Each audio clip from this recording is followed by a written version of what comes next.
mengikuti kegiatan diseminasi pemahaman dan pengalaman budaya positif.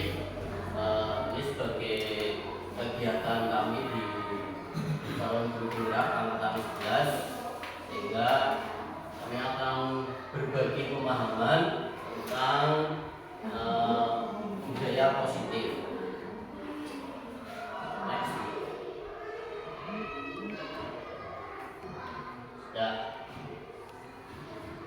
Ini adalah bagian dari kegiatan aksi nyata modul 1-4, diseminasi pemahaman dan pengalaman budaya positif.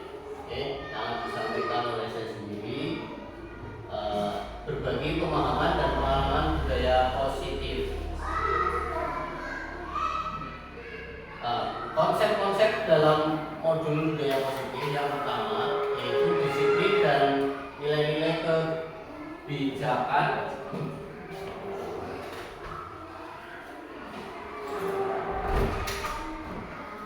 Perbedaan antara hukuman, konsekuensi, dan restitusi, cara merumuskan keyakinan kelas, kemudian kebutuhan dasar manusia, 5 posisi kontrol, dan langkah-langkah penerapan segitiga restitusi. Nah, ini nanti Bapak Ibu yang akan kami sampaikan untuk kegiatan pada pagi hari ini.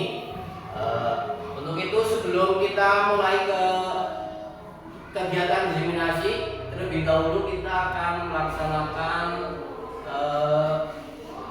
kegiatan mencoba membuat kesepakatan kelas nih Bapak Ibu, sehingga nanti apa yang akan kita lakukan buat peserta didik kita bisa memahami secara maksimal. Untuk itu akan saya bagikan kertas untuk Bapak Ibu tuliskan kesepakatan kelas.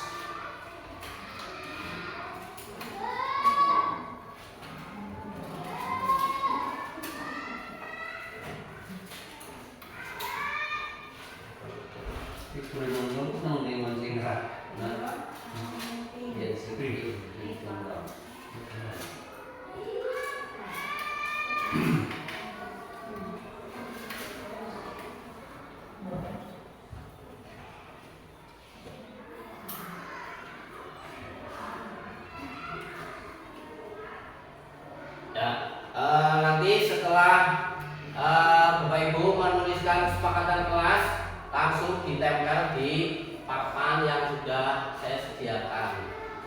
Oke, silakan kesepakatan kelas apa yang Bapak Ibu harapkan untuk kegiatan pada hari ini.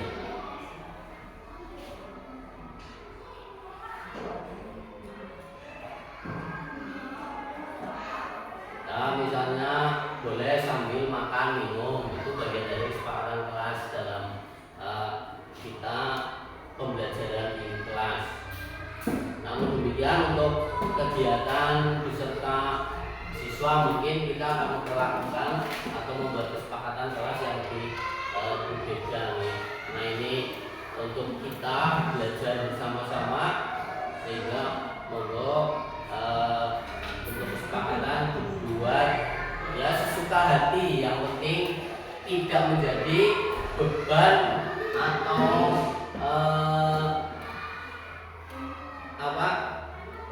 dalam kegiatan hari ini itu kita tidak merasakan bahagia. Silakan kalau sudah bisa ditempel di depan, di papan yang sudah saya sediakan.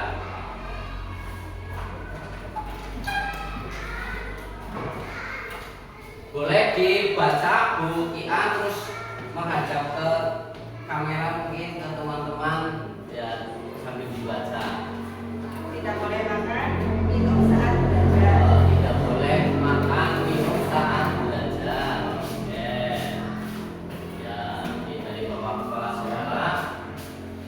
Ketika sedang pembelajaran, jangan bermain-main sendiri. Ya, jangan bermain-main sendiri.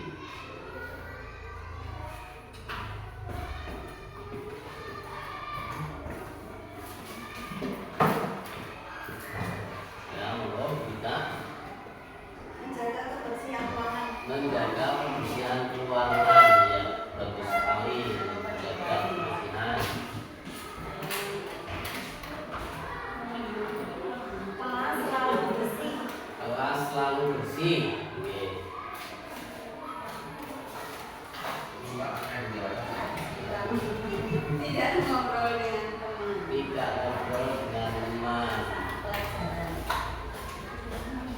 Duduk tidak harus di tempat yang sama, artinya bebas.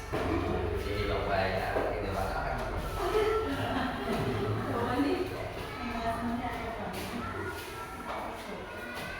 kita bersama belajar yang serius, tapi tetap santai. Sip. Oke, baik. Masih ada Mbak Mus, ya. Menjaga kebersihan diri sendiri dan lingkungan. Ya, menjaga diri sendiri lingkungan kelas. Ya, terima kasih Bapak Ibu. Ini kesepakatan kelas yang sudah Bapak Ibu buat untuk kegiatan pembelajaran pada hari ini. Untuk itu mari kita mencoba perubahan paradigma, oke, tentang kita harus bisa membuka, cobalah buka. Ya, kita memahami dua kemungkinan yang terjadi: bersedia membuka dan bertahan menutup kepalan tangannya. Dari kedua kalimat tersebut, siapakah yang memegang kontrol atas kepalan tangan kita, akan membuka atau tetap mengepal? Kira-kira siapa Bapak Ibu? Otak. Otak. Ada jawaban yang lain mungkin? Hati. Hati. Ada jawaban lain? Bapak Ibu lagi? Ya. Next tuh. Ya. Nah, Dr. William Glasser dalam kontrol teori itu meluruskan beberapa miskonsepsi tentang makna kontrol. Nah, ilustrasi guru mengontrol murid, guru tidak dapat memaksa murid ketika murid tersebut sudah memilih untuk tidak melakukan.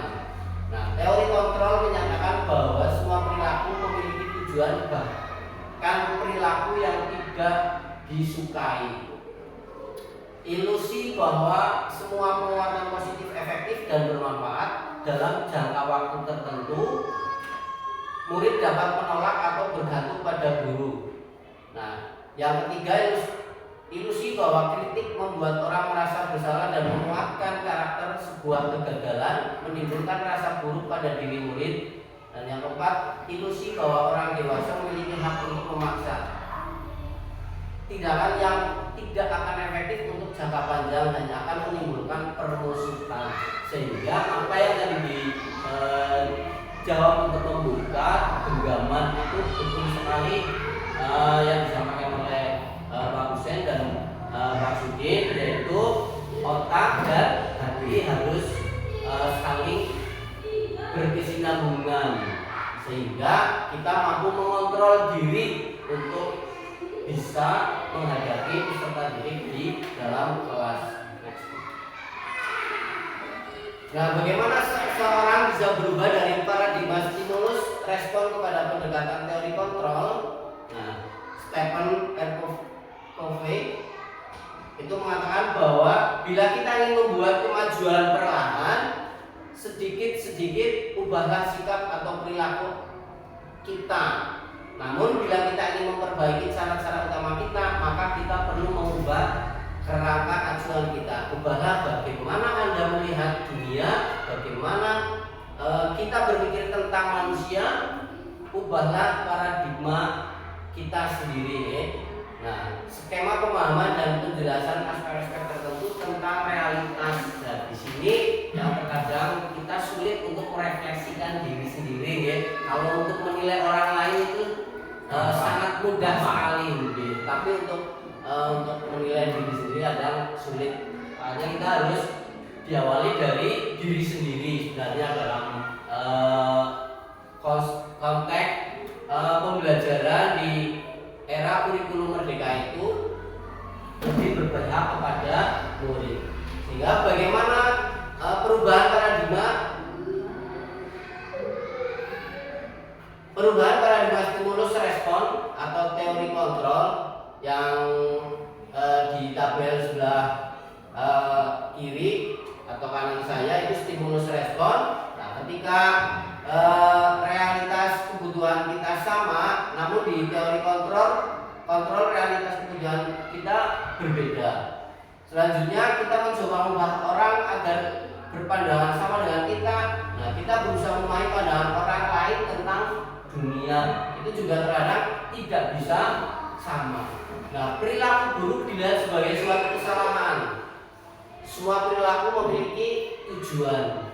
Orang lain bisa mengontrol saya.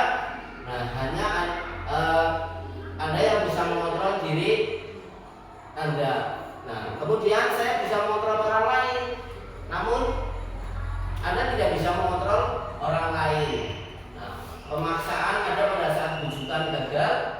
Selanjutnya kolaborasi dan konsensus menciptakan pilihan-pilihan baru. Nah, model berpikir menang kalah, kemudian model berpikir menang-menang.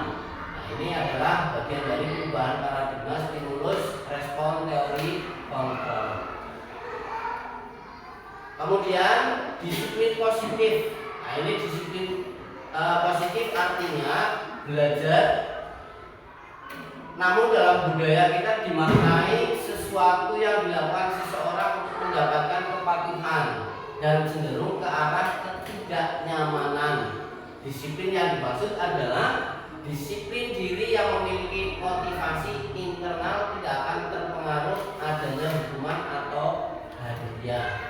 Nah, di sini disiplin positif sebenarnya kita selaku pendidik sudah seringkali bahkan sudah mempraktekkan di dalam pembelajaran. Namun tanpa kita sadari apa yang kita lakukan itu sebenarnya suatu kalau kita refleksikan oleh diri kita sendiri dalam kita memberikan pembelajaran terhadap peserta didik, sebenarnya kita boleh dikatakan mendolimi anak. Kenapa dikatakan mendolimi anak? Karena kita lebih cenderung kita memaksakan kehendak siswa, bukan kita menuntun peserta didik, atau peserta didik dalam pembelajarannya itu lebih berpusat pada peserta didik. Nah, selama ini kita memberikan pembelajaran itu kita yang lebih banyak, lebih banyak mungkin dengan cara kita menjelaskan teori-teori sehingga peserta didik itu secara tidak langsung kita arahkan, bukan sesuai dengan kemampuan peserta didik. Nah, jadi nilai-nilai kebijakan universal di dalam kurikulum Merdeka itu sudah jelas, ada di mana ada profil pelajar Pancasila. Yang pertama beriman bertakwa pada Tuhan Yang Maha Esa dan berakhlak mulia. Kemudian apalagi Bu Gita bisa dibacakan? Yang kedua mandiri, bernalar kritis, berkebinekaan global, bergotong royong, kreatif. Nah, di dalam pembelajaran di kelas semua unsur tadi itu harusnya masuk ke dalam proses pembelajaran.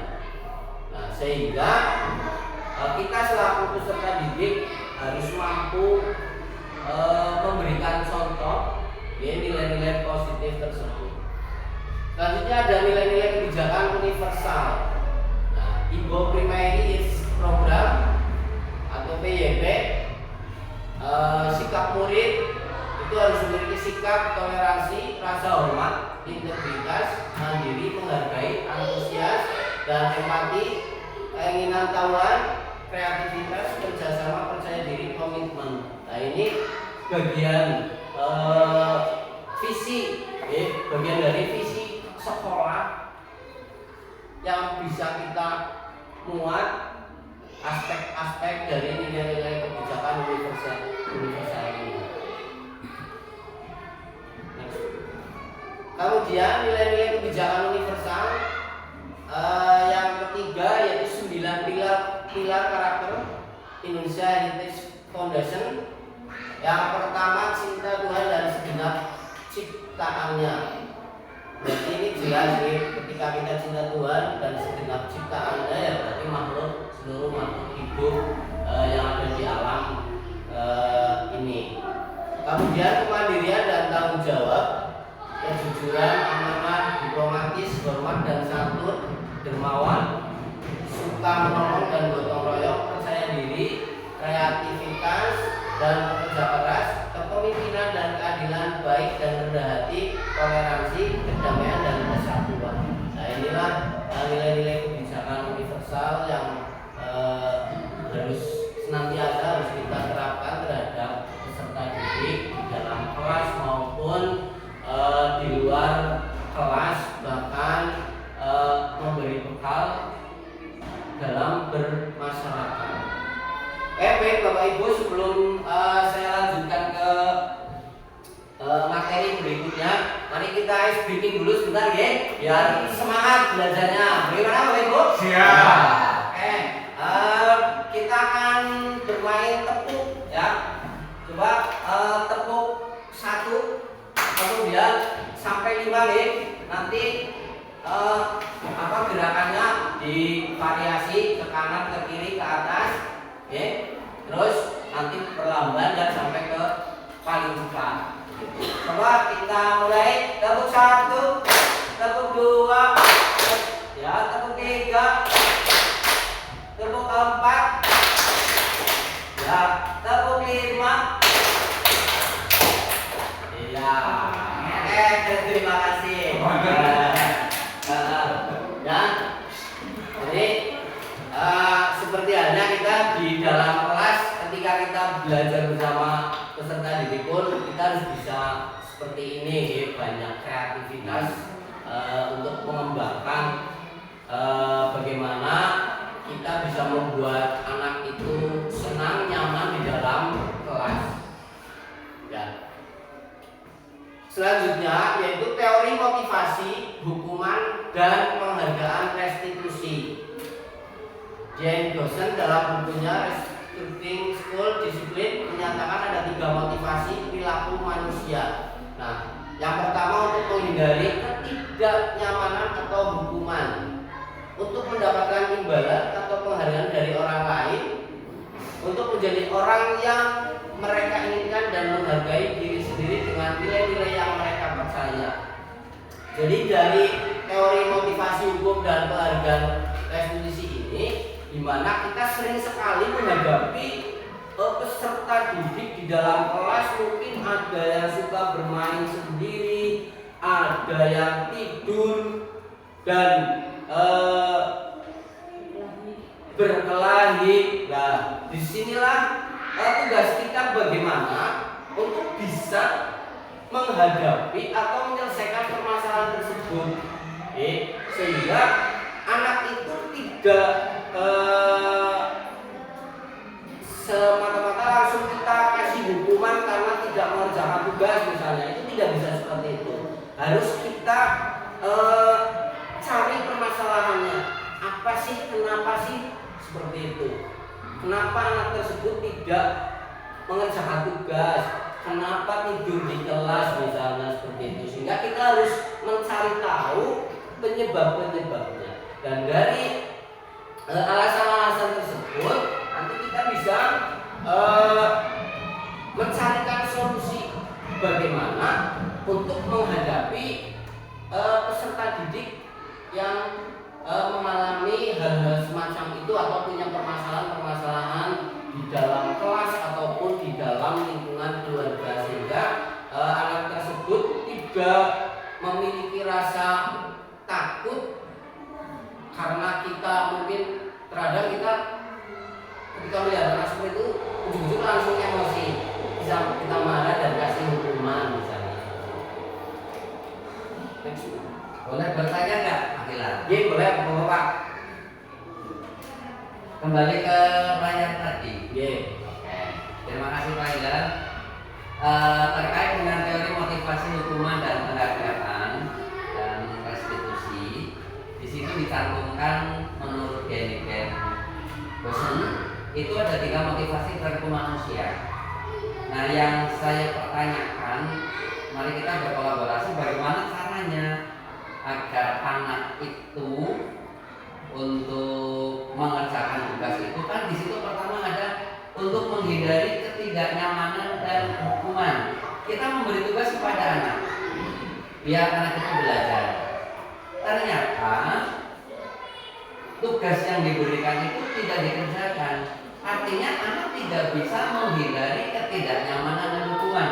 Barangkali apabila selaku GP itu ada trik tersendiri bagaimana agar anak kita itu tidak terhindar dari itu. Karena apa, tugas yang dikerjakan ternyata tidak dikerjakan, kemudian otomatis kita selaku guru akan memberikan punishment yang tidak memberatkan anak. Mungkin Pak Bila punya triknya tersendiri. Monggo. Ya, baik, terima kasih sekali Pak Sudin atas apa ini tanggapan atau respon dari teori motivasi hukuman dan penghargaan restitusi ini. Untuk menghindari ketidaknyamanan atau hukuman, ini sekali Pak Sudin, apa yang kita lihat ketika kita dalam pembelajaran seringkali kita memberikan tugas terhadap anak, ternyata peserta didik tersebut tidak mengerjakan tugas tersebut. Nah, sehingga rasa ketidaknyamanan atau hukuman itu sebenarnya datang dari diri peserta didik tersebut, gitu kan? Nah, namun demikian, karena kita selaku pendidik tidak boleh langsung memvonis bahwa peserta didik tersebut tidak mengerjakan tugas, kemudian langsung kita berikan hukuman. Nah, sehingga untuk menghindari hal-hal tersebut, peserta didik harus selalu diberi stimulus yang betul-betul berpihak kepada peserta didik. Artinya kita tidak boleh, di awal tadi sudah ada yang saya sampaikan, kita tidak boleh memaksakan kehendak peserta didik, sehingga peserta didik itu diberi kebebasan, diberi kebebasan dalam proses pembelajaran. Namun demikian, memang tidak kita pungkiri lagi dalam pembelajaran di kelas kita sering sekali menjumpai hal semacam itu dan berkali-kali. Nah, sebenarnya hal semacam itu kembali lagi kepada diri kita. Di mana sih? Nah, ini kembali ke refleksi. Kita mengoreksi diri kita sendiri. Kenapa sih anak itu kok nggak pernah mau mengerjakan tugas dari saya? Apa anaknya jelek mari guru nih? Apa memang anaknya sudah suka dengan pelajaran itu? Apa di rumah ada masalah di dalam keluarga? Dan disinilah yang perlu kita gali, yang perlu kita observasi permasalahan-permasalahan apa sehingga kita mengetahui. Nah, ketika kita mengetahui permasalahan-permasalahan yang ada pada peserta didik itu, maka kita akan bisa mengantisipasi rasa ketidaknyamanan atau hukuman tersebut. Jadi memang kita harus dimulai dari diri kita, karena kita tidak bisa memaksakan kehendak peserta didik. Jadi kita memang benar-benar kudu ngomong, bahasanya kan seperti itu lagi. Mungkin itu Pak Sudin yang bisa saya Kalau untuk poin yang kedua, karena itu adalah merupakan satu rancangan, insya Allah anak didik kita akan tertarik dengan imbalan, penghargaan, iming-iming begitu. Misal kamu besok mengadakan tugas ini, selesai kamu akan mendapat hadiah. Itu saya rasa anak bisa antusias. Tapi untuk hal-hal yang nomor satu itu saya yakin soran sekali. Terima kasih jawabannya Pak Gilang. Kemudian terkait dengan nomor 3 itu adalah untuk menjadi orang yang mereka inginkan adalah sesuai dengan cita-cita anak, tentunya apa yang cita-citakan itu akan menjadi motivasi tersendiri bagi anak agar belajarnya lebih baik lagi. Jadi yang nomor 1 itu yang menjadi tantangan kita tentunya seperti itu. Namun demikian, menurut tema kami juga nanti bisa dikolaborasikan bahwa kita menanamkan disiplin kepada anak itu memang harus step by step, tidak serta-merta, tapi dari pembiasaan anak yang kita lakukan, yang kita tanamkan, insya Allah akan menjadi kebudayaan yang apabila terima kasih Pak Ibu. Luar biasa sekali teman-teman Bapak Ibu. Next Bu. Ya. Nah, disinilah tindakan guru. Jadi ada contoh mencatat 100 kali di dalam buku kalimat. Saya tidak akan terlambat lagi karena terlambat ke sekolah. Nah, ini termasuk hukuman atau konsekuensi. Kira-kira termasuk kalimat kemana nih Bapak Ibu? Hukuman atau konsekuensi? Konsekuensi. Kemudian lari mengelilingi lapangan basket 2 kali karena terlambat hadir di sekolah. Hukuman. Murid diminta untuk push up 15 kali karena tidak menggunakan masker ke sekolah. Hukuman. Konsekuensi. Ya itu baru hukuman. Hukuman. Menggantikan kertas tugas teman yang telah dicoret-coret. Konsekuensi. Membersihkan tumpahan air di meja tulis karena tersenggol pada saat belajar. Konsekuensi. Murid disuruh untuk tidak mengenakan sepatu seharian di sekolah karena tidak mengenakan sepatu hitam. Hukuman. Lari keliling lapangan basket 2 kali karena terlambat 10 menit untuk pelajaran PJOK. Ya, ini boleh nampak lebih. Kepo next. Nah, ini dia jawabannya. Oke. Jadi untuk yang pertama itu adalah hukuman, yang kedua hukuman, yang ketiga hukuman, konsekuensi, hukuman, dan yang hukuman itu konsekuensi.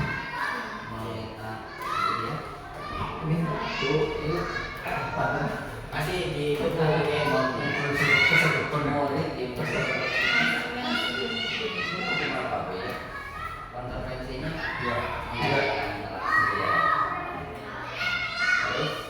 Oke, next. Buyut lanjut. Ya.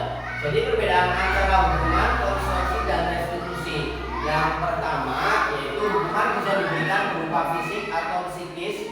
Nah, ini akan berdampak pada menyakiti atau tersakiti tidak nyaman dalam jangka panjang. Oke. Ketika kita menghukum peserta didik, nah ini dampaknya terhadap peserta didik itu bisa merasakan ketidaknyamanan dalam waktu panjang. Selanjutnya konsekuensi sudah terencana. Nah, harus terjadi tidak nyaman dalam jangka pendek. Kemudian restitusi melalui pemberian alternatif. Nah, ini merupakan pilihan untuk menguatkan murid dalam jangka panjang mendapatkan penguatan. Nah, jadi ketika terjadi dalam kegiatan pembelajaran ada peserta didik yang melakukan kesalahan, nah ini kita menggunakan restitusi, ya, itu melalui pemberian alternatif. Jadi kita observasi dulu apa sih penyebabnya, apa permasalahan. Ketika ada anak terlambat, nah kita tidak bisa semena-mena langsung memberikan hukuman, tetapi harus duduk bersama dengan peserta didik tersebut, kita panggil, nah kemudian kita observasi, kita tanya, kenapa kamu terlambat? Nah, ketika sudah memberikan jawaban, alasan itu karena bangunnya kesiangan, atau ya misalnya kesiangan semalam tidur jam berapa, jadi ada komunikasi yang mengarah namanya ke penyelesaian permasalahan tersebut. Tanya lagi Pak Ogi. Kaitannya dengan yang ini, saya mau tanya, misalkan ada siswa gitu ya, diberi PR, kemudian sudah dikerjakan, ternyata sampai pagi harinya sekolah tidak dikerjakan. Nah, di sekolah oleh bapak gurunya, karena kamu belum dikerjakan, sekarang kamu dikerjakan sendiri. Nah, ini yang termasuk hukuman atau konsekuensi? Ketika anak tidak mengerjakan itu termasuk hukuman Pak. itu termasuk hukuman. Oke, terima kasih. Kalau konsekuensi itu misalnya contoh memecahkan barang milik teman misalnya, atau menyobek buku teman. Nah itu pastinya ke konsekuensi. Karena kamu telah melakukan kesalahan menyobek buku teman, maka kamu harus menggantikan buku tersebut. Itu konsekuensi maksudnya. Begitu Pak. Pak Sidin? Ya, terima kasih Pak Hilal. Ini terkait dengan memberikan punishment berupa hukum atau mungkin tidak. Di poin pertama itu hukuman bisa diberikan berupa fisik dan psikis. Di situ ada mungkin kalimat yang menyakitkan. Terkait dengan di era sekarang ini, guru betul-betul terbelenggu. Artinya mau memberikan disiplin kepada anak sehingga menjadi was-was. Karena orang tua sekarang itu terlalu privasi pada anak-anak kita. Di era kurikulum merdeka ini, boleh nggak seorang guru menanamkan rasa disiplin kepada anak itu dengan memberikan hukuman yang ringan? Contoh, yang terlambat atau tidak mengerjakan tugas, misalnya supaya membersihkan WC. Boleh atau tidak hal seperti itu dilakukan? Karena ini termasuk fisik. Menurut panggilan. Terima kasih Pak Sudin, ini luar biasa pertanyaannya. Di era kurikulum merdeka itu memang tadi sudah saya sampaikan bahwasanya pendidikan itu lebih ke siswa. Sehingga dengan adanya hukuman bisa diberikan berupa fisik atau psikis ini sebenarnya tidak boleh, apalagi dengan aturan yang ada itu sangat mengikat terhadap guru, sehingga guru akan menerapkan atau memberikan kedisiplinan yang lebih itu untuk era sekarang itu memang sulit karena kita dibatasi oleh aturan-aturan yang ada. Sebenarnya ya ini bagian dari dilema mungkin Pak ya. Artinya aturan dibuat sementara kita ingin menerapkan kedisiplinan terhadap peserta didik dengan berbagai macam cara. Bukan kalau menurut kita mungkin yang menjalani itu bukan suatu hukuman yang sifatnya keras berat, tapi itu hanya sebagai pembelajaran agar kedisiplinan itu bisa menjadi kebiasaan dan tidak dilihat oleh teman-temannya juga akan menjadikan bahan pertimbangan mungkin ketika kayak beda hukum jadi merasa takut seperti itulah. Disinilah menimbulkan rasa takut, akhirnya si peserta didik itu tidak merasakan nyaman dalam pembelajaran, sehingga ini yang tidak diperbolehkan. Jadi nggak boleh Pak kita ya? Nggak boleh Pak. Sehingga kita selaku guru harus mencari tahu apa sih permasalahan yang dihadapi oleh peserta didik itu. Nah, ketika kita tahu permasalahannya, maka kita mencarikan solusi agar peserta didik itu misalnya terlambat, berarti bagaimana cara untuk peserta didik itu agar tidak terlambat. Ini tugas kita seperti itu Pak, di restitusi itu. Masalahnya ada ini Pak Hilal. Ya, ini di satu sekolahan, tapi entah sekolahan mana begitu. Seorang guru menanamkan kepada siswanya untuk pendidikan karakter. Satu contoh diantaranya adalah tentang kebersihan. Dan kebersihan itu bukan mutlak menjadi tugas seorang tenaga di sekolahan, artinya mungkin menjaga atau yang lain gitu. Dan itu menjadi tanggung jawab pada satu sekolahan tersebut. Tapi ini ada tapinya. Sekolah tersebut memberikan tugas kepada anak, bukan tugas ya, artinya mari kita jaga kebersihan sekolahan ini sebagai tanggung jawab bersama.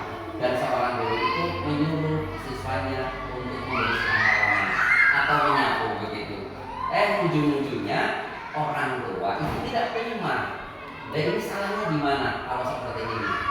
Ini kan menjadikan satu apa namanya ya, apa karena orang tua itu terlalu privasi kepada anaknya, sehingga apa yang kita harapkan dari pendidikan karakter kepada anak yang memang peduli pada lingkungan ternyata dimatikan sendiri oleh orang tuanya karena itu adalah merupakan satu eksploitasi mungkin. Yang tujuannya anak sekolah itu bukan untuk ikut membersihkan, tapi ternyata penanaman konsep seperti itu adalah keliru. Nah, hal ini yang menurut kami Pak Hilal kita berkolaborasi karena di era sekarang ini era yang begitu merdeka, sehingga anak juga diberi kebebasan, orang tua juga memiliki privasi yang begitu luar biasa, sehingga anak-anak kita itu cenderung agak apa namanya ya bolehlah mungkin manja begitu, sehingga suruh membersihkan saja oleh orang tuanya tidak boleh. Kira-kira ini ya menurut Pak Hilal, kalau sekolahan menanamkan pendidikan karakter kepada anak tersebut ikut berperan serta membersihkan lingkungan sekolah keliru atau tidak Pak Hilal? Terima kasih. Terima kasih Mas Din, kami senang ini. Ketika kita memberikan contoh, ya, itu sebenarnya tidak keliru. Ya. Hanya saja kita butuh kolaborasi, kita butuh mensosialisasikan terhadap wali siswa, sehingga apa yang sekolah programkan, sekolah lakukan itu semuanya mengetahui, Pak. Jadi fungsinya kolaborasi, fungsinya komunikasi inilah yang harus kita jalin sebenarnya. Sehingga karena apa yang disampaikan oleh Pak Sudi benar sekali, di era globalisasi dan di era orang tua wali murid kita sekarang ini juga sudah masuk ke generasi milenial, ya, sehingga nilai-nilai etika, adab dan sebagainya sudah sedikit berkurang, sehingga apa yang dilakukan oleh anak itu mungkin seolah-olah anaknya itu mau ke sekolah kok malah gerekonnya bergawe misalnya. Nah, sebenarnya ini pemahaman yang keliru, sehingga perlu dari pihak sekolah sendiri itu perlu mensosialisasikan kepada wali siswa apapun itu kegiatannya, sehingga harapannya sekolah itu juga harapannya kita pengen punya paguyuban lagi, minimal dalam satu kelas itu ada paguyuban, sehingga kita bisa berkolaborasi. Karena untuk di era kurikulum merdeka ini kita tidak bisa lepas dari peran serta orang tua. Itu harus betul-betul ada unsur keterlibatan yang lebih mendalam terhadap mulai dari tingkat kepeduliannya seperti itu. Karena pembelajaran sekarang betul-betul terhadap peserta ini betul-betul merdeka. Cuma pemahaman merdeka di sinilah yang perlu kita pahami secara mendalam. Nah, setelah saya sendiri mengikuti kegiatan CGP ini, banyak sekali ilmu-ilmu yang saya dapatkan. Ternyata setelah saya dalami, oh ini maksudnya adalah memang perlu berbenah diri untuk diri kita sendiri dan dimulai dari diri sendiri seperti itu. Itu maksudnya. Terima kasih Pak Hilal ya atas jawabannya. Mudah-mudahan orang tua kita ini menyadari dengan pendidikan karakter di sekolah. Yang lain Pak Budi. Tadi saya masuk kelas ya, kelas, terus saya diberikan tugas. Anak disuruh untuk menggambar sesuatu. Ya, saya pikir kan semuanya bisa gambar ya. Ternyata ada beberapa anak yang tidak bisa gambar. Ya mungkin karena takut atau gimana belum marah, dia agak menggambar makanya. Sikap saya, ya sudah, kamu bisanya apa? Silahkan menggambar apa saja. Yang penting tidak harus menggambar ini. Nah, itu maknanya ke hukuman atau konsekuensi? Kalau menurut saya itu bukan bukan ke hukuman atau ke konsekuensi waktu, itu lebih mengarah ke pembelajaran berdiferensiasi. Ketika panjenengan menghadapi persoalan seperti itu, berarti jenengan harus menggunakan alternatif yang lain agar anak tersebut bisa mengikuti pembelajaran. Nah, berarti jenengan sudah mengelompokkan ini anak yang mampu menggambar nih, dan ini yang belum, karena anak ini diberi kebebasan oleh panjenengan, hanya saja kurang, di situ ada kekurangan sedikit, yaitu kurang menyiapkan alat peraga yang dikelompokkan untuk peserta didik tersebut. Ketika panjenengan sudah menyiapkan alat peraga yang lengkap, itu sudah masuk dalam pembelajaran berdiferensiasi. Jadi bukan masuk dalam hukuman atau konsekuensi. Begitu. Bu. Oh, monggo. Baik, lanjut. Nah, tadi kita sudah membuat kesepakatan kelas. Nah, sehingga kita perlu membuat keyakinan kelas, yang artinya keyakinan kelas itu merupakan sesuatu yang dapat diterapkan di lingkungan kelas. Nah, pembuatannya melibatkan semua warga kelas melalui kegiatan curah pendapat. Nah, cara merumuskan keyakinan kelas itu siswa diajak berdiskusi dengan guru tentang apa yang diinginkan dan disepakati bersama untuk menunjukkan budaya positif. Nah, disinilah peran kita selaku guru untuk bisa memfasilitasi peserta didik sesuai dengan keinginan, sehingga di setiap siswa di setiap kelas itu kemungkinan itu memiliki keinginan yang berbeda-beda, sehingga kita harus bisa memfasilitasi untuk menuntun. Ketika Pak, boleh nggak ketika saya belajar tidak memakai seragam sekolah misalnya? Nah, itu kan suatu tindakan yang keliru ya, karena sekolah sudah memiliki aturan yang secara tertulis bahwa kegiatan pembelajaran menggunakan seragam. Nah, jadi kita perlu memberikan pemahaman tentang keyakinan yang dimiliki oleh peserta didik tadi itu keliru. Nah, kita perlu meluruskan sehingga keyakinan-keyakinan ini akan menjadi sebuah kesepakatan bersama di dalam pembelajaran kelas. Nah, ini contoh tadi sudah dipraktikkan oleh Bapak Ibu semua untuk membuat kesepakatan kelas. Bagaimana kita bisa menampung curah pendapat dari peserta didik di kelas. Jadi kebutuhan dasar manusia ini sudah semua materi tadi itu saling berhubungan, saling berkaitan.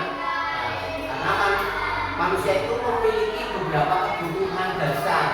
Yang pertama adalah bertahan hidup, kasih sayang dan rasa diterima. Kemudian penguasaan, kebebasan, kesenangan. Sehingga peserta didik itu di dalam kelas kalau bertahan hidup jelas, jelas berarti harus asumsi kebutuhannya harus terpenuhi, bahkan makan, minum dan lain sebagainya. Kemudian kasih sayang dan rasa diterima. Nah, peserta didik di dalam kelas ini harus betul-betul bisa menerima kasih sayang dan rasa diterima di dalam proses pembelajaran. Kemudian penguasaan kebebasan dan kesenangan.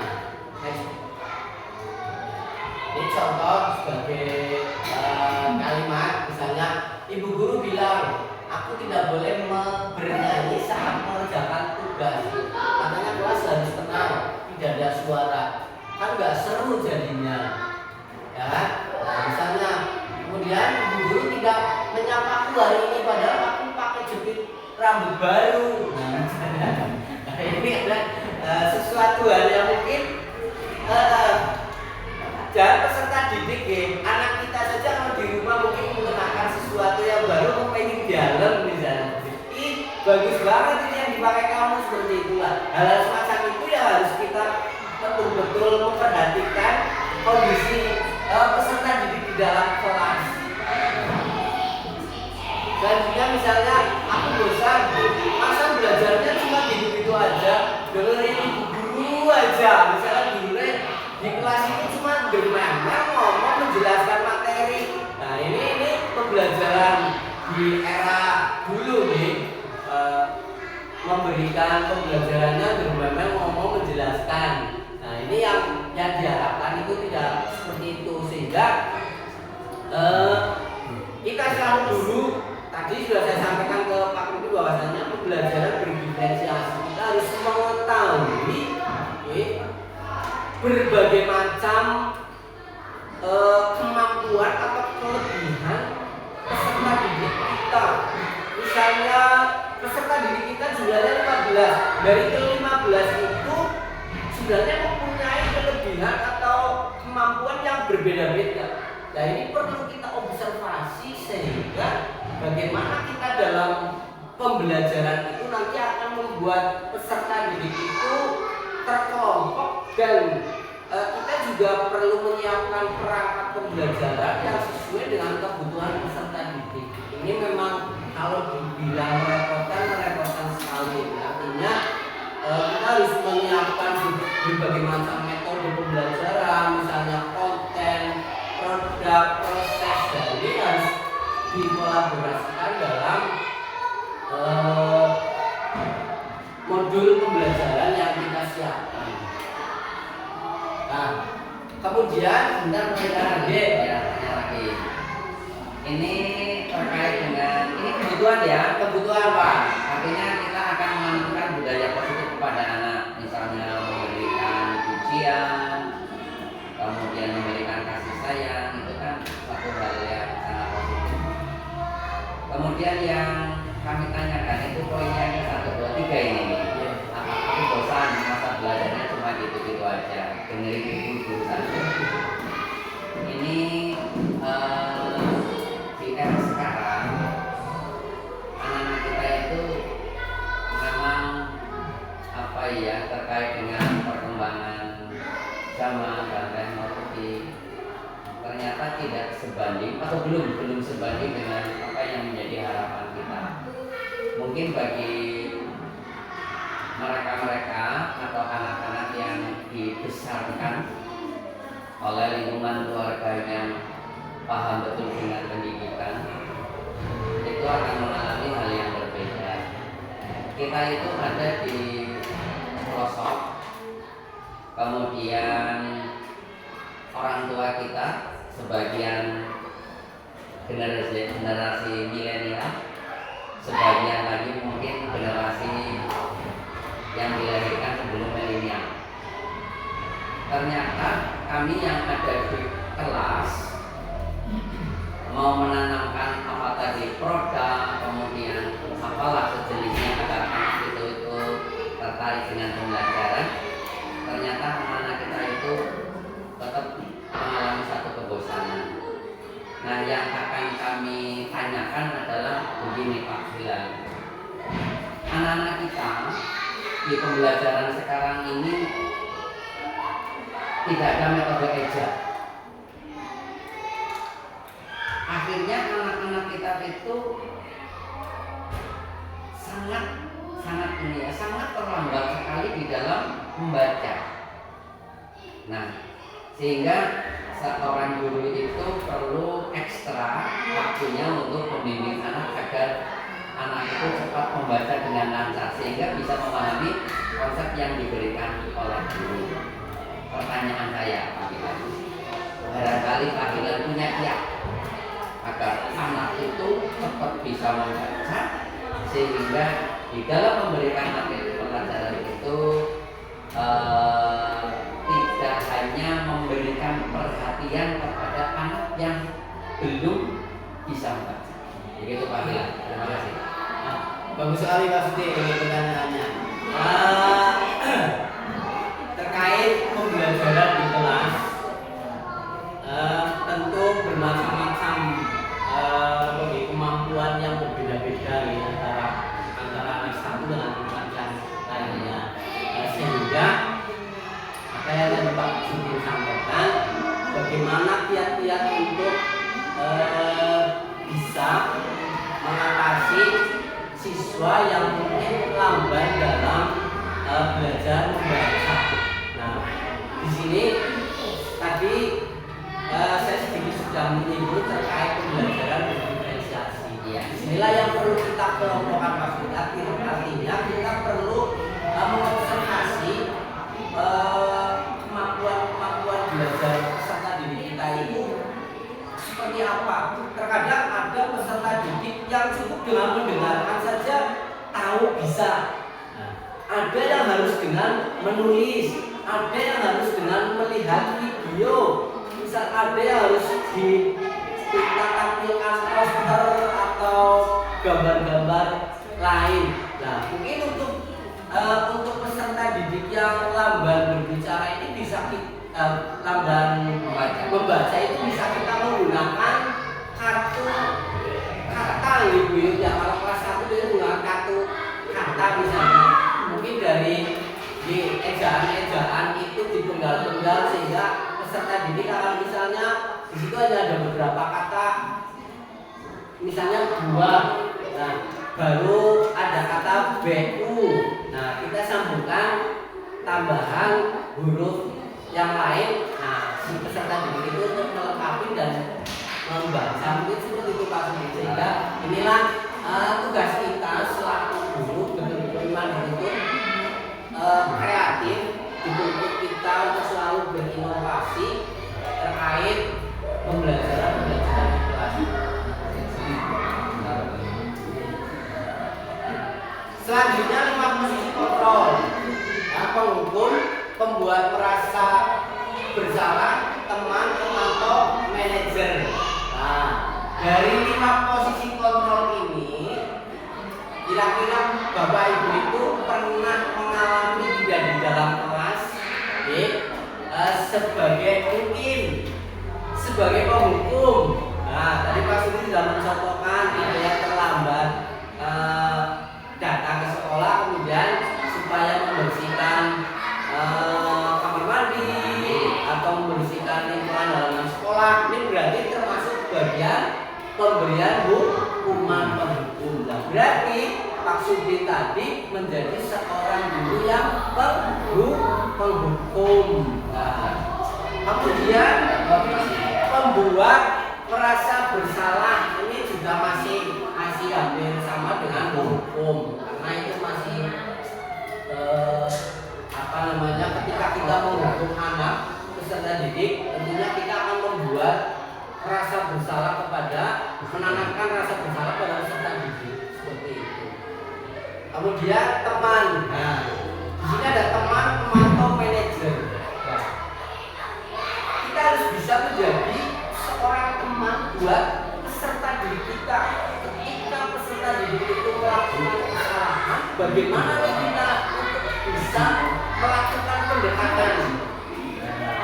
Ini kita harus bisa menjadi teman buat anak-anak kita di kelas. Baju. Ini. Kemudian menjadi pemantau, kita mengamati. Pemantau, kita mengamati apa yang dilakukan peserta didik tersebut. Nah, ini selaku guru juga harus bisa menjadi manajer sebagai kepala sekolah dalam menyelesaikan permasalahan yang dihadapi oleh peserta didik. Next, Bu. Tanya. Oh, boleh, silakan Bu Yo, Bang tanya. Bagaimana kita sebagai guru itu bisa memposisikan sebagai teman dengan anak didik kita, tapi mereka juga tidak melonjak di bawah mereka.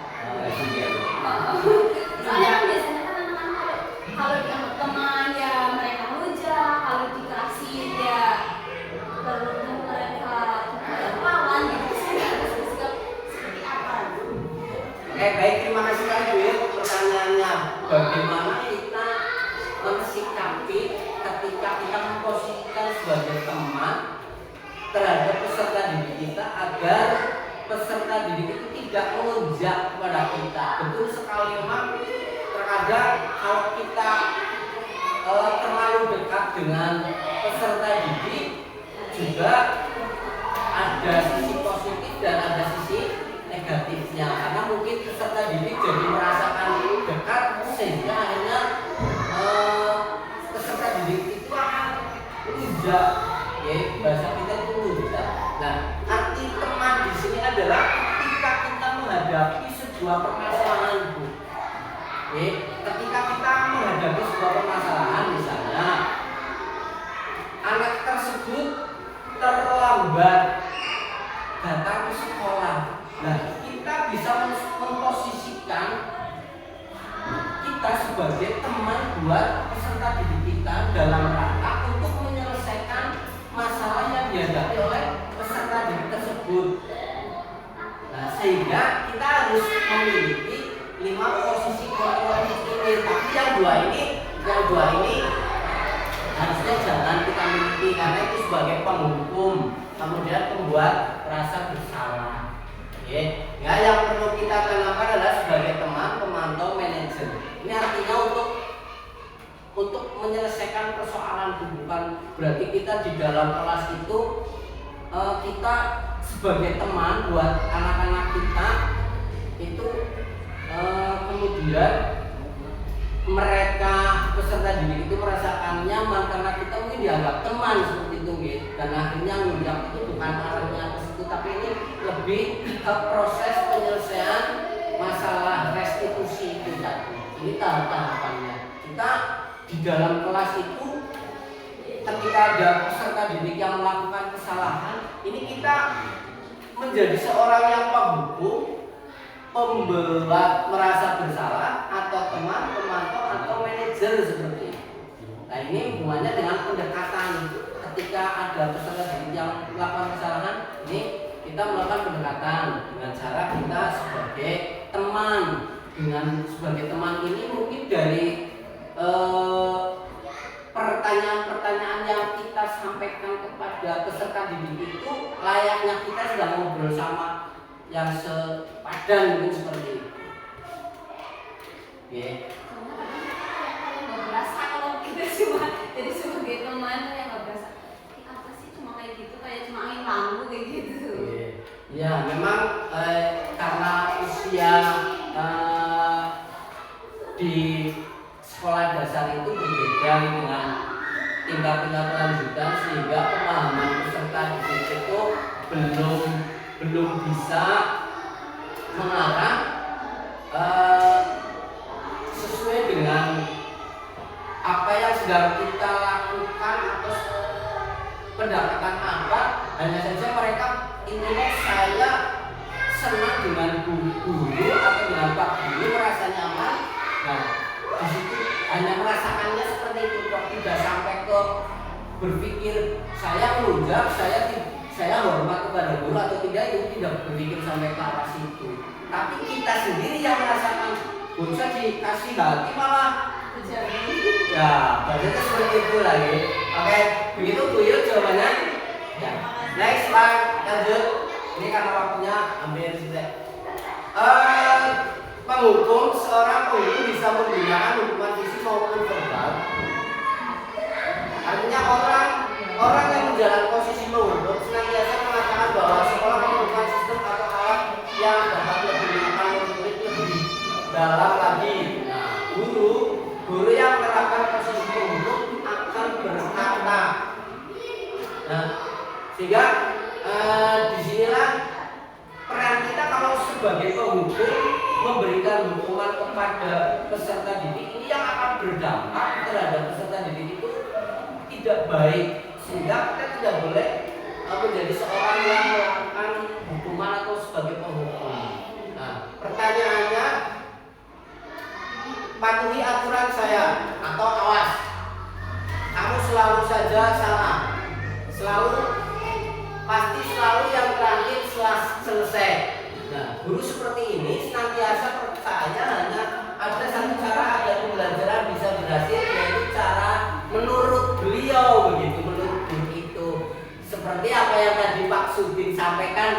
sudah menyampaikan. Nah, saya ingin menerapkan kedisiplinan terhadap anak, tapi saya selaku guru dibatasi oleh peraturan-peraturan yang mungkin sedikit menyulitkan kita. Niat kita itu memberikan kedisiplinan, bukan berarti kita menghukum anak supaya apa? Sudah tidak. Tapi nah inilah karena di era yang semakin berkembang, sehingga kita ibaratnya memegang peserta didik kita, misalnya yang guru laki-laki kepada yang siswanya perempuan saja itu sudah melakukan pelanggaran, dan ini sudah suatu kesalahan. Sehingga apa yang mau kita terapkan untuk menanamkan kedisiplinan itu saya harus bagaimana sih untuk menerapkan disiplin, sementara saya dibatasi. Padahal dengan cara itu si anak menjadi bisa melakukan kedisiplinan, tapi dengan cara dipaksa seperti itu. Ini di sini adalah konteks dipaksanya itu yang menyebabkan kita tidak boleh memberikan hal-hal sesuai dengan pertanyaan yang tadi saya sajikan. Kemudian ciri-ciri, nah dari nada-nadanya sudah jelas. Kamu kenapa? Gak boleh masuk. Itu ciri-ciri gurunya. Ini Pak. Ciri-ciri orang marah. Suruh ciri-ciri gurunya ya sebagai. Iya, ini berbicara sebagai kita diri kita. Sebagai penghukum misalnya. Nah ini kan anak itu akan merasakan menjadi pendendam dan sebagainya seperti itu. Next one. Membuat merasa bersalah. Pada posisi ini biasanya guru akan bersuara lebih lembut. Pembuat rasa bersalah akan menggunakan kehilangan yang membuat orang lain merasa tidak nyaman, bersalah, atau rendah diri. Nah, kata-kata yang keluar dengan lembut itu contohnya seperti ini misalnya. Ibu sangat kecewa sekali dengan kamu.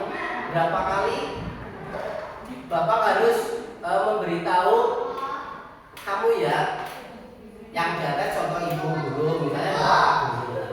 Kemudian lanjutnya gimana coba kalau orang tua kamu tahu kamu berbuat begini. Nah, sebenarnya kalimat-kalimat ini kan lembut tapi itu dirasakan menyakitkan sekali sehingga si peserta didik itu merasa bersalah. Saya merasakan salah sekali ketika saya diomong seperti ini. Dengan ciri-cirinya ada suara melas, halus, sedih, bahasa tubuh merapat, kemudian murid akan merasa bersalah menjadi orang yang gagal. Seperti itu. Next dulu. Nah, teman guru pada posisi ini tidak akan menyakiti murid, namun akan tetap berupaya mengontrol murid melalui persuasi. Posisi teman pada guru bisa negatif ataupun positif. Nah, ini tadi yang disampaikan Bu Yud. Positif di sini berupa hubungan baik yang terjalin antara guru dan murid. Nah, guru di posisi teman menggunakan hubungan baik dan humor untuk mempengaruhi seseorang. Nah, biasanya yang dilakukan guru ketika memposisikan sebagai taman, pertanyaan ini, ayo bantulah demi Bapak ya. Ayo ingat tidak bantuan Bapak selama ini. Ya sudah, kali ini tidak apa-apa. Nah, dari pertanyaan-pertanyaan yang seperti ini itu lebih mengarah hubungan teman, tetapi terkadang ada sisi negatifnya ketika dipandang oleh orang lain itu seperti itu. Kemudian ciri-cirinya ada suara ramah, akrab, bercanda, senyum, jenaka. Ini akan mengandalkan next book. Nah, pemantau berarti mengawasi. Pada saat kita mengawasi, kita bertanggung jawab atas perilaku orang-orang yang kita awasi. Posisi pemantau berdasarkan pada peraturan dan konsekuensi dengan menggunakan sanksi. Kemudian konsekuensi kita dapat memisahkan hubungan pribadi kita dengan murid sebagai seorang yang menjalankan posisi pemantau. Pertanyaannya diajukan seorang pemantau seperti ini. Jadi ciri-cirinya juga jelas pada zona data, bahasa tubuh formal, kemudian murid memahami konsekuensi, guru tidak menunjukkan emosi, kemudian yang berlebih seperti itu. Kemudian manajer, ketika manajer kita bisa memusikan seperti layaknya seorang kepala sekolah nih, sehingga kita bisa berbuat sesuatu bersama dengan murid, kemudian mempersilahkan murid, mempertanggungjawabkan perilakunya, mendukung murid agar dapat menemukan solusi. Jadi ini secara keseluruhan dikuasai semuanya. Oke, kita selaku manajer bisa memahami, oh ini siswa ini harus seperti ini, harus seperti ini, seperti itu. Dan ciri-cirinya ini kembali ke keyakinan kelas. Apa yang sudah dibuat, keyakinan di kelas ini yang akan menjadi dasar. Kemudian nada suaranya juga tulus, bahasa tubuhnya tidak kaku, mendekat ke murid. Ini dengan cara ketika ada peserta didik yang bermasalah, dengan cara dipegang pundaknya seperti itu dan sebagainya. Ya, tentunya Bapak Ibu semuanya bisa, bahkan sudah pernah melakukannya di dalam pembelajaran. Ya. Manajer, tugas seorang manajer bukan untuk mengatur, melainkan membimbing murid untuk dapat mengatur dirinya. Seorang manajer bukan memisahkan murid dari kelompoknya, tapi mengembalikan ke kelompoknya dengan lebih baik dan kuat. Ini adalah tugas seorang manajer. Nah, segitiga restitusi. Nah, tadi dari permasalahan-permasalahan di dalam kelas sudah saya contohkan, ada yang terlambat, ada yang tidak mengerjakan tugas. Nah, disinilah proses untuk menciptakan uji bagi murid untuk memperbaiki kesalahan mereka sehingga mereka bisa kembali pada kelompoknya dengan karakter yang lebih kuat. Di sini tugas kita sebagai restitusi, sehingga langkah-langkah apa yang perlu kita terapkan untuk menyelesaikan masalah tersebut, yaitu menstabilkan identitas, validasi tindakan yang salah, menanyakan keyakinan. Contohnya misalnya dengan misalnya kurang jelas nih.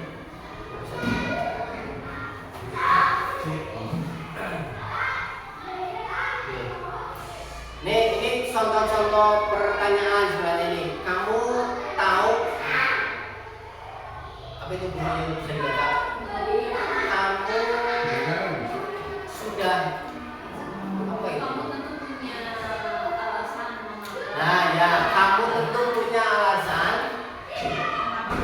mengapa melakukan itu. Nah ini contoh kalimat-kalimat untuk menyelesaikan persoalan-persoalan yang dihadapi oleh peserta tersebut. Ya, menstabilkan masalah tujuannya itu untuk mengubah identitas anak dari orang yang gagal karena melakukan kesalahan menjadi orang sukses.